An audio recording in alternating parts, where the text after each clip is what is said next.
आप देख रहे हैं इंडिया टाउन न्यूज, भारत की बात। जय जोहार, नमस्कार। आप देख रहे हैं इंडिया टाउन न्यूज और मैं हूं आपके साथ मर्सी। स्वागत है आपका हमारे खास बुलेटिन राजनांदगांव की खबरों में। चलिए बुलेटिन की शुरुआत करने से पहले एक नजर आज की हेडलाइंस पर। राजनांदगांव में जल संरक्षण का संदेश, शिवगंगा महाआरती का हुआ आयोजन।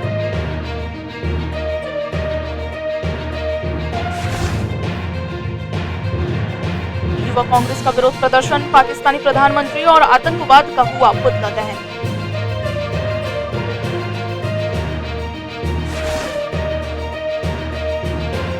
साहू समाज द्वारा भक्त माता कर्मा की भव्य शोभा यात्रा का आयोजन, नगर भर में गूंजे भक्ति के स्वर।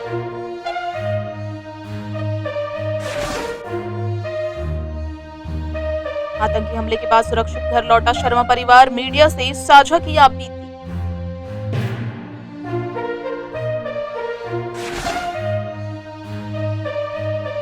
पुलिस के नाम पर प्रकरण रफा दफा कराने वाले दलाल के खिलाफ कार्रवाई, कबीरधाम पुलिस ने दिया आम जनता को स्पष्ट संदेश। चलिए बुलेटिन की शुरुआत करते हैं राजनांदगांव से, जहां राजनांदगांव शहर के मुहारा स्थित शिवनाथ नदी के तट पर आयोजित शिवगंगा महाआरती में श्रद्धालुओं ने भगवान भोलेनाथ और मां गंगा की आरती करते हुए जल संरक्षण का महत्वपूर्ण संदेश दिया।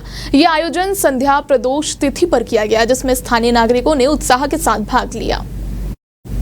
इस अवसर पर श्रद्धालुओं ने आस्था और समृद्धि के साथ साथ जल संरक्षण के महत्व को समझते हुए नदी के तट पर जल संरक्षण का संकल्प लिया। शिवगंगा महाआरती के दौरान हर किसी ने अपने परिवार की सुख समृद्धि और जल संरक्षण के लिए प्रार्थना की।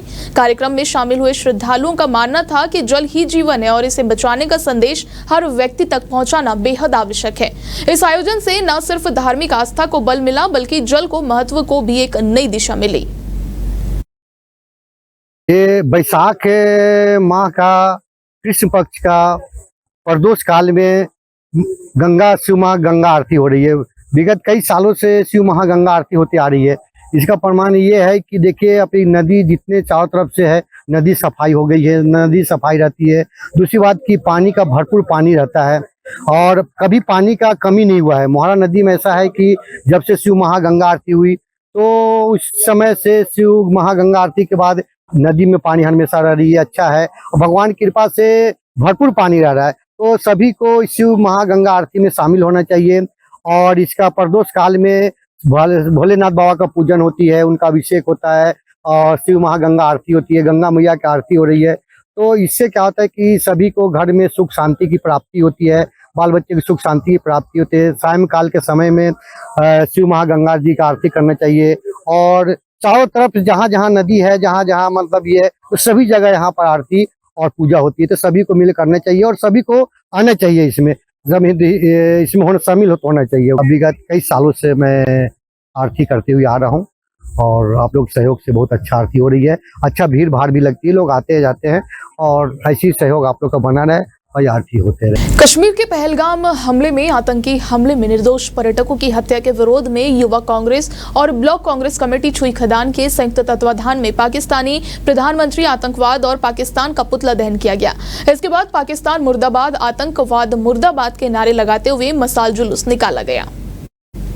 इस दौरान जिला अध्यक्ष गुलशन तिवारी ने कहा कि पहलगाम में 3 स्तर की सुरक्षा व्यवस्था के बावजूद आतंकवादी कैसे पर्यटकों के बीच पहुंचने में सफल हुए और हत्या करने के बाद कैसे आसानी से बचकर भाग निकले, ये सवाल सरकार से पूछा जाना चाहिए। उन्होंने कहा कि गृह मंत्री को इस हमले के लिए सुरक्षा एजेंसियों की चूक की जिम्मेदारी लेनी चाहिए और आतंकवादियों को जल्द पकड़कर सजा दिलवानी चाहिए।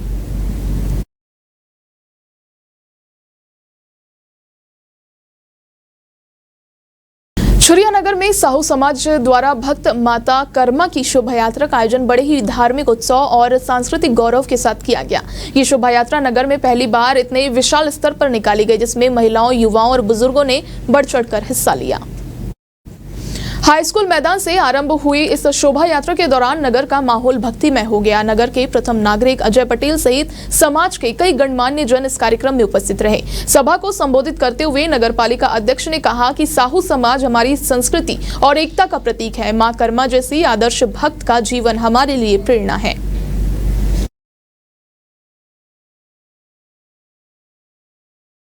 कुछ दिन पहले पहले जम्मू कश्मीर के पहलगाम में आतंकवादियों द्वारा किए गए हमले में 26 लोगों की जान चली गई थी। इसमें राजनांदगांव के ब्राह्मणपारा निवासी शर्मा परिवार के 12 सदस्य भी शामिल थे, जो जम्मू कश्मीर यात्रा पर गए थे। हालांकि इस हमले के कारण वे पहलगाम नहीं पहुंच सके और पास के क्षेत्र में फंसे रहे। दरअसल हमले के बाद जम्मू कश्मीर में हाई अलर्ट घोषित कर दिया गया था और पूरे क्षेत्र में धारा 144 लागू कर दी गई थी।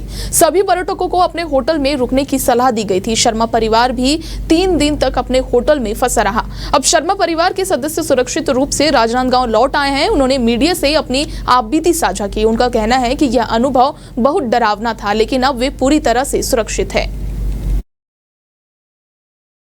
लोग जैसे ही पहलगांव एंट्री करने वाले थे, हमारे पूरा पारिवारिक 30 जने का टीम जो है एक साथ यहाँ से हम लोग 16 तारीख को निकले थे। पहले हम लोग वैष्णो देवी का दर्शन किए।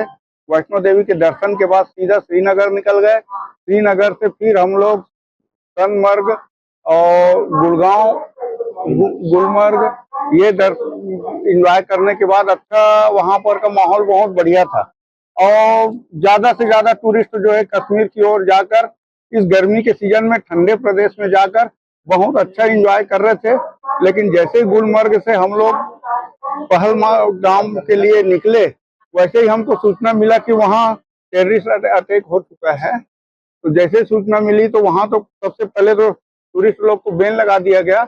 हम लोग भी वहाँ से तुरंत यू टर्न लेके हम श्रीनगर में फिर हम जिस होटल को छोड़े थे उस होटल में फिर आ गए और उस होटल में 2 दिन तक सेफ रह के फिर वहां पर लॉकडाउन के जैसा स्थिति बन गया था। पूरे श्रीनगर और पूरे कश्मीर में कर्फ्यू जैसा माहौल हो गया था। अब तो बहुत अच्छा लग रहा है, अपने घर आ गए हैं। रायपुर एंट्री किए वैसे ही अच्छा लगना शुरू हो गया। वैसे कश्मीर में थे ना, तो जब तक हम लोग न्यूज नहीं देखे थे अच्छे थे, और न्यूज देखते ही हम लोग में भी दहशत हो गई। और फिर बाद में प्रशासन और छत्तीसगढ़ प्रशासन से भी हम लोग को मदद मिली, तो अच्छा लगा। वैसे धन्यवाद है उन लोग को। हम लोग मतलब जम्मू वाला जो रोड था ना वो बंद हो गया था, तो वो हम लोग के सामने सामने चलेंगे और आप पीछे आओ करके हमको निर्देश दिए थे।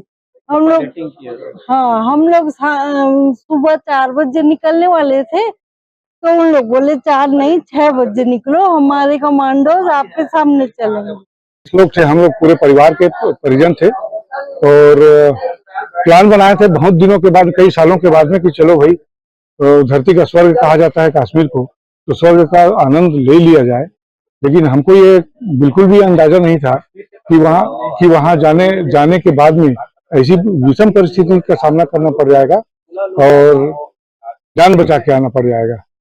तो वो इत्तेफाक ही कहा जाए कि हम लोगों की जान बच गई और सुरक्षित हैं।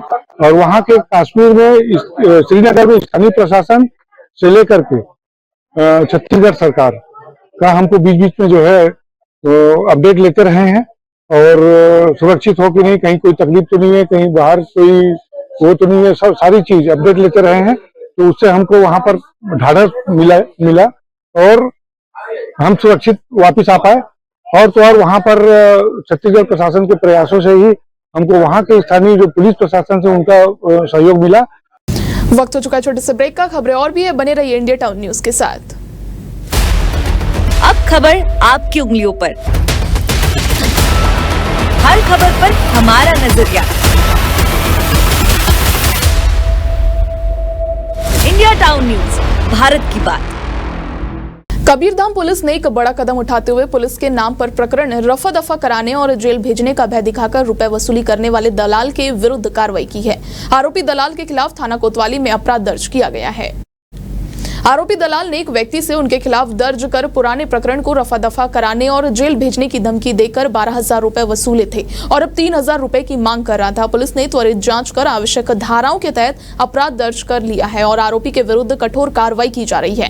वहीं कबीरधाम पुलिस आम जनता को यह स्पष्ट संदेश देना चाहती है कि कोई भी व्यक्ति पुलिस के नाम पर यदि आपसे किसी भी प्रकार की धनराशि की मांग करता है तो तत्काल नजदीकी थाने में शिकायत करें। पुलिस की सभी कार्यवाहियां विधि सम्मत और न्याय संगत होगी। छुरिया विकासखंड के ग्राम पंचायत कन्हारपुरी में ग्राम सभा का आयोजन किया गया। इस अवसर पर सचिव रामटेके के द्वारा प्रधानमंत्री आवास पर सर्वे कर आवास प्लस 2.0 का वाचन किया गया। वहीं औचक निरीक्षण करने पहुंचे छुरिया जनपद पंचायत अध्यक्ष संजय कुमार सिन्हा का सरपंच राम गुलाल कोराम ने गुलाल लगाकर स्वागत किया। जनपद पंचायत अध्यक्ष संजय कुमार सिन्हा ने ग्रामीणों को पानी बचाने के लिए शपथ दिलाई। इस दौरान उन्होंने महतारी वंदन, नया राशन कार्ड बनवाने और जुड़वाने के संबंध में जानकारी दी तथा राशन नहीं मिलने की समस्याओं का तुरंत समाधान किया।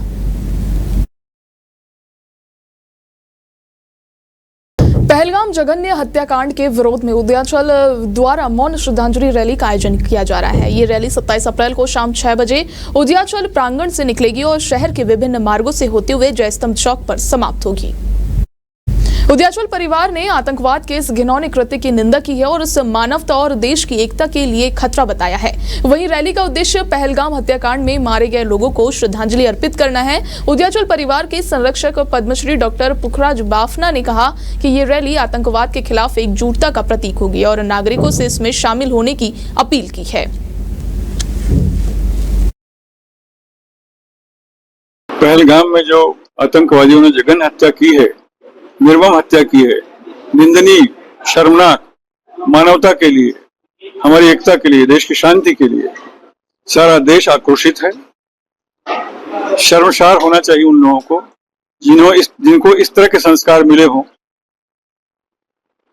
इसके आक्रोश में और सैलानी जो गुजर गए, जिनके सामने उनके परिवारजन की हत्या कर दी, उनके श्रद्धांजलि स्वरूप एक मौन रैली उदयाचल से निकलेगी शाम को 7 बजे, जो पूरे शहर को भ्रमण करते हुए जयस्तंभ चौक पर एक श्रद्धांजलि सभा के रूप में शामिल होगी और उसमें शहर के सारे लोग, सारी संस्थाएं, सामाजिक संगठन, व्यापारी गण, स्कूल के छात्र, टीचर्स, पत्रकार गण, समाज के वरिष्ठ लोग सब शामिल होंगे। आज के हमारे खास बुलेटिन में फिलहाल इतना ही। आप देखते रहिए इंडिया टाउन न्यूज। नमस्कार। आप देख रहे हैं इंडिया टाउन न्यूज, भारत की बात।